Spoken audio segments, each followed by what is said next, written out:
Bem-vindos a mais um vídeo da página Bíblia e o Conhecimento que Conduz à Vida Eterna.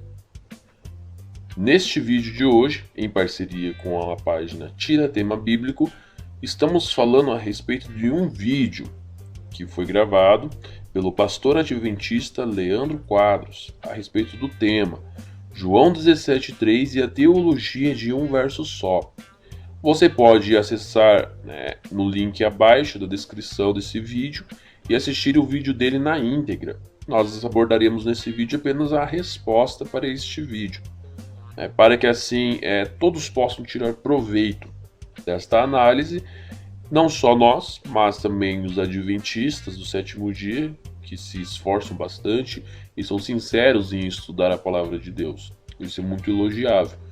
Porém, nós temos uma opinião diferente a respeito do que foi dito neste vídeo do professor Leandro Quadros, e abordaremos aqui e mostraremos que a teologia de um verso só, que ele fala no vídeo dele, na verdade se aplica ao que ele está tentando passar, não à nossa interpretação. Vamos ver então qual realmente é a teologia de um verso só, daqueles que defendem a Trindade ou daqueles que defende realmente o que a Bíblia diz a respeito do assunto. Vamos lá então? Bem, o professor Leandro Quadros, ele usa o argumento em João 17,3, de que se o Pai é o único Deus verdadeiro, então Jesus ele seria um Deus falso.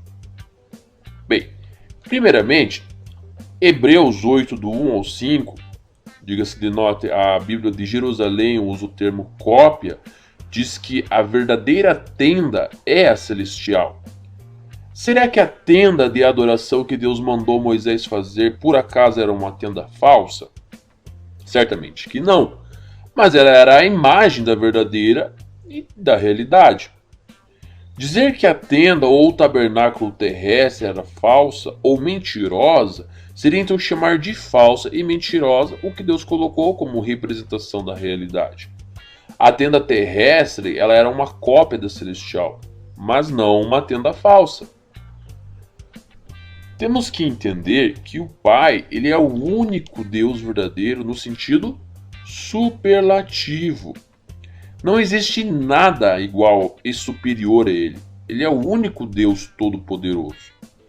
O Deus Pai ele é verdadeiro porque é real e genuíno.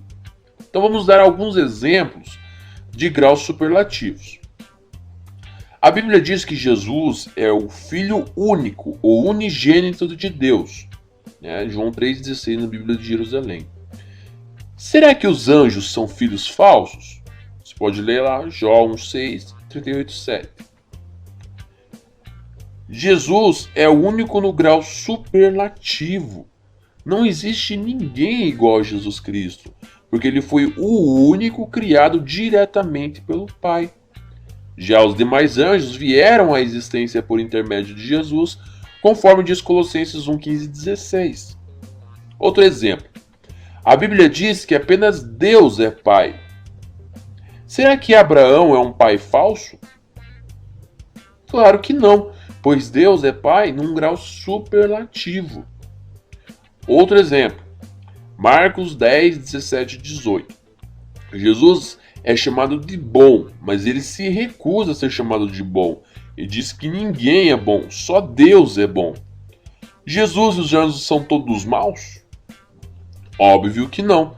Jesus quis dizer que só o Pai é bom no grau superlativo. Ninguém é bom que nem o Pai. Mais um exemplo. Nós encontramos em Apocalipse 15,4, onde diz que só Deus é santo. A Almeida Revista é atualizada. Porém, em Lucas 9,26 diz que os anjos são santos. Mais uma vez, Deus é santo num grau superlativo. O mesmo se dá quando alguns seres são chamados de Deus. Esses seres eles podem ser deuses, mas não no mesmo grau superlativo do que o Deus Pai. Vamos ver então algumas explicações nas melhores obras do meio cristão. O Dicionário Internacional de Teologia do Antigo Testamento, na página 68, ele diz: Os significados principais dessa raiz, conforme apresentado nas Escrituras, são Deus, Deus pagão ou falso, Deus, o Deus verdadeiro de Israel, e do modo menos frequente, o poderoso, referindo-se a homens ou a anjos, referindo-se ao título Deus. Então o termo Deus ele é aplicado aos deuses falsos, aos deuses verdadeiros e aos homens e anjos. Os homens e anjos, eles não entram no grupo de deuses falsos e também não são iguais ao Deus verdadeiro. Vamos também a mais uma obra. O Novo Testamento interpretado por Champlin no volume 2, página 590, diz assim: Assim, pois, vemos que o vocábulo deuses era empregado para referir-se aos homens que exerciam alguma posição especial na teocracia, os quais eram os responsáveis pela interpretação das escrituras diante do povo, sendo também os juízes do povo e os representantes gerais de Deus diante dos homens. Este termo, entretanto, também era usado para indicar os anjos, conforme se vê no Salmos 8,5. Os escritos rabínicos com frequência utilizavam-se do termo hebraico Elohim, deuses, quando se referiam aos anjos, e assim era interpretado o texto de Salmos 82,6 por alguns intérpretes como se focalizasse os juízes e autoridades da teocracia judaica como anjos de Deus, como representantes e mensageiros de Deus. Então ficou claro que tanto anjos como juízes recebiam esse termo deuses porque exerciam alguma posição especial na teocracia. Eles eram representantes de Deus ou tinham autoridade. O comentário bíblico de Bacon, volume 3, página 238, ele diz o seguinte: os deuses, veja ali grifado, eles têm sido entendidos como deidades subordinadas, ou anjos. No entanto, com base no contexto e no uso que o nosso Senhor, no caso de Jesus, fez do versículo 6 em João 10,34, é quase certo que o salmista tinha em mente reis humanos e magistrados, que eram culpados de usar seus cargos para fins egoístas. Então o comentário usou o termo deidades subordinadas, que pode ser tanto os anjos como os reis humanos e magistrados.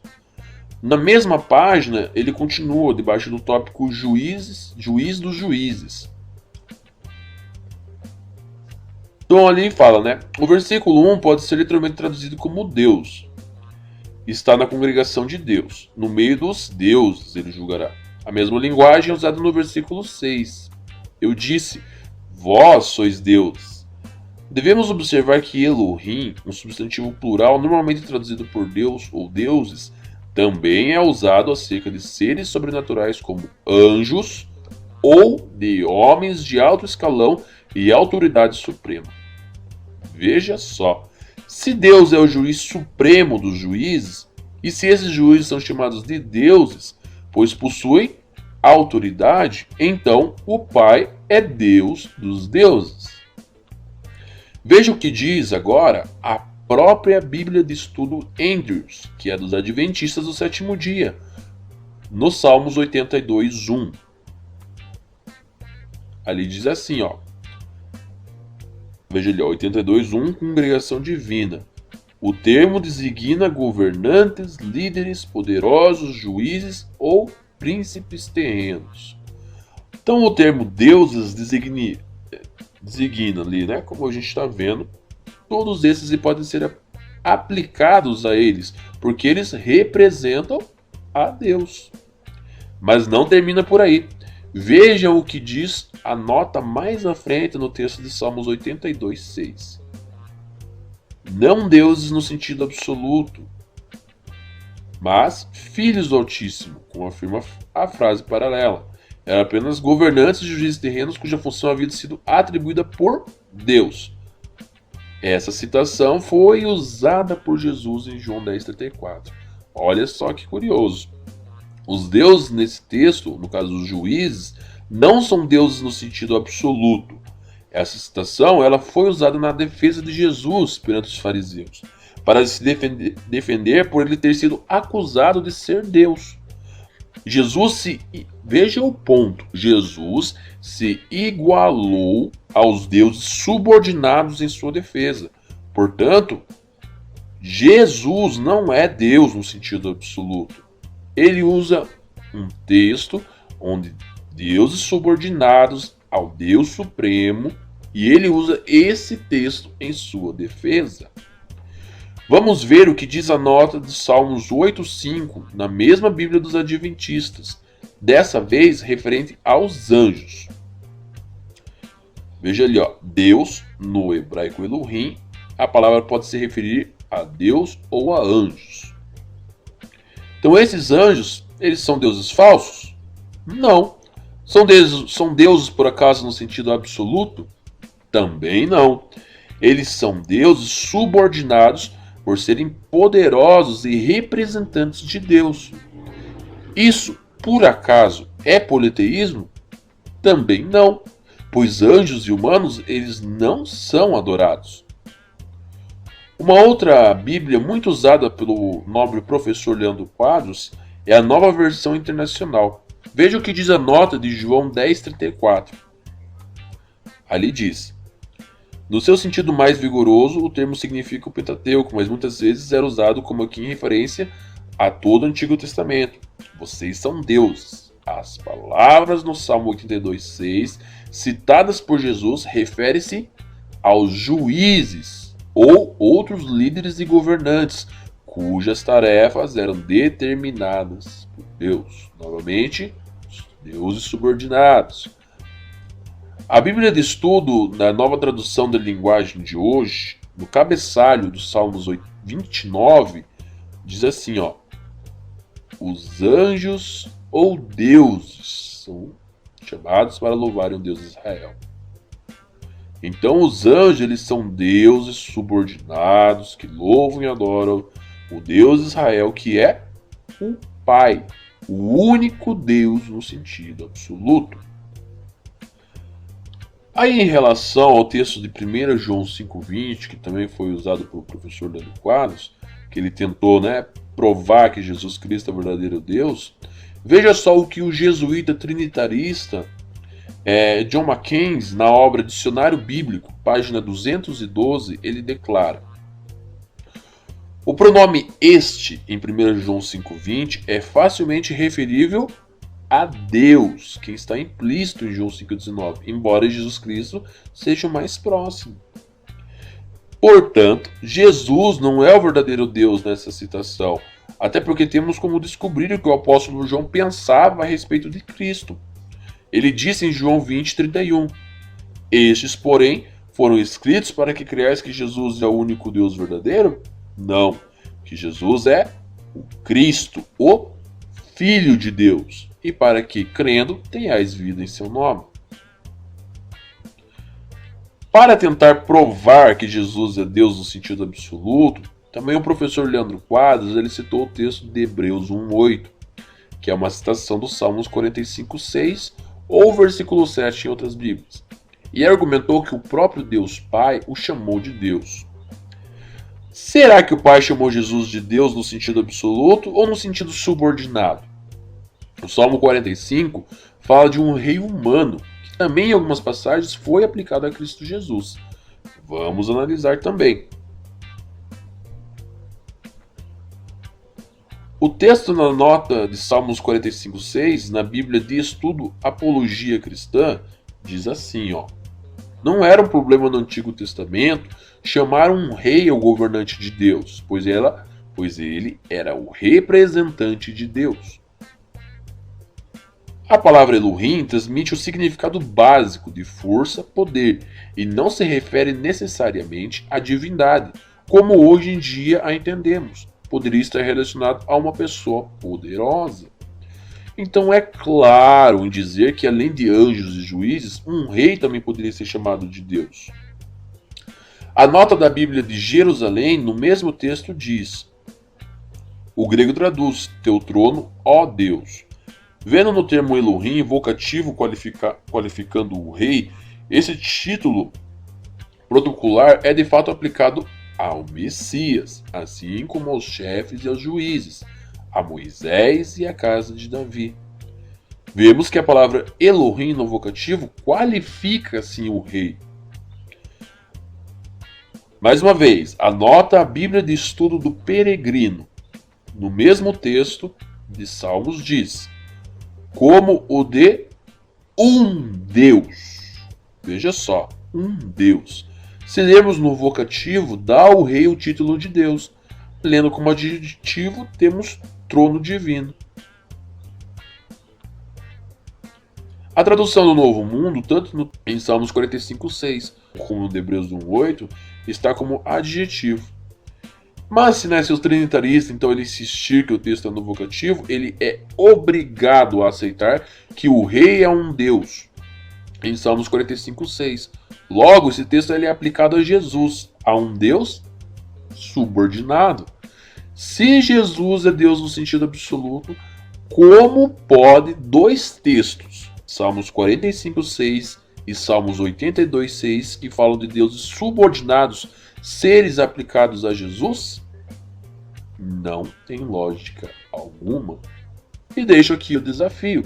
Essa pergunta fica para a resposta, caso queiram responder este vídeo.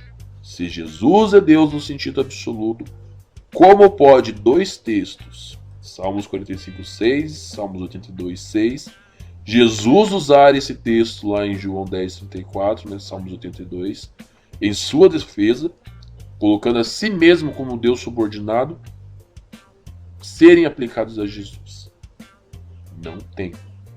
Ficou mais que provado que a teologia de um verso só,